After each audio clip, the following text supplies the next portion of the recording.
Hello guys, today we talk about the Tai Chi Shou boxing. Second punch is the cross. So you have the typical doublet punching is the jab cross. Okay, so like we said, cross is also a Ping Quan horizontal punch. All right, and is usually from the rear hand. So you stand not neutral and punch like this or like this. It's just a training. Okay, but the fighting stance is with lead leg and rear leg, and also the same side, lead hand and rear hand. Try to not stay like this, only in very special occasion.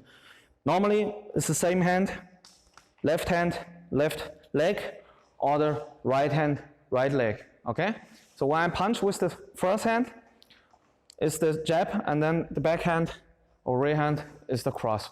So you see it in the fourth section, in the 24 section Tai Chi, is the knee holding or knee pushing strike like this, yeah?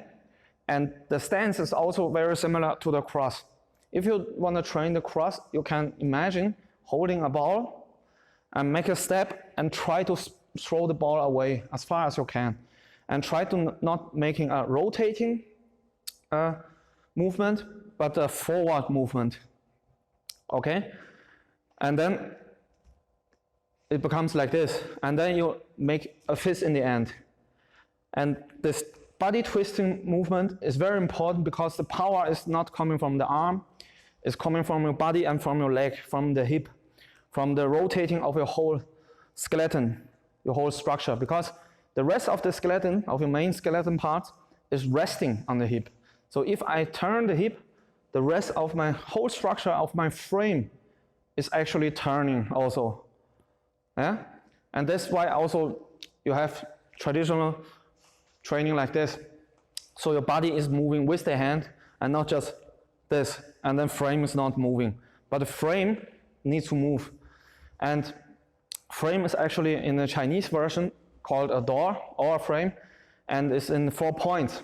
It's shoulder, shoulder, hip, and hip. And you connect those 4 points, it becomes like a door.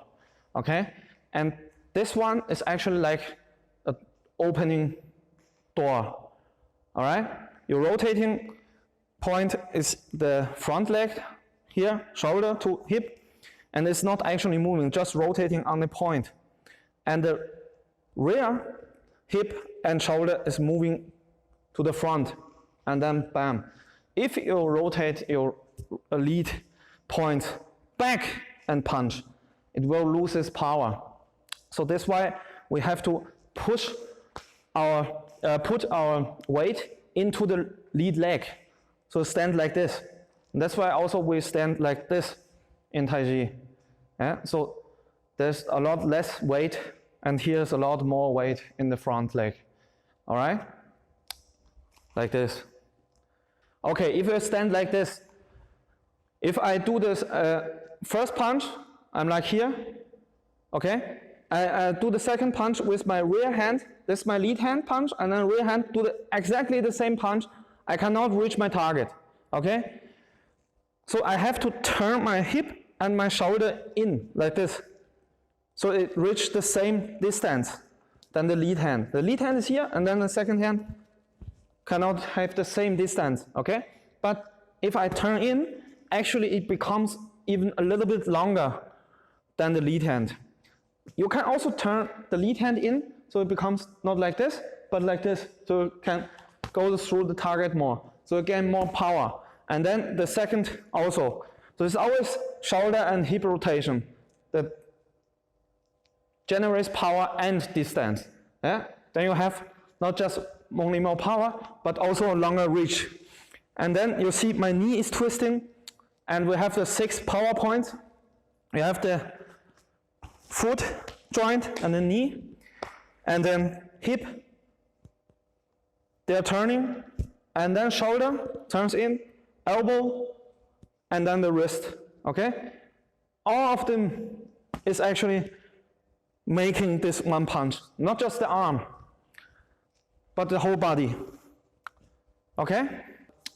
In our way, we do a ballet kind of like exercise to help you to do a better rotating movement. It goes like this.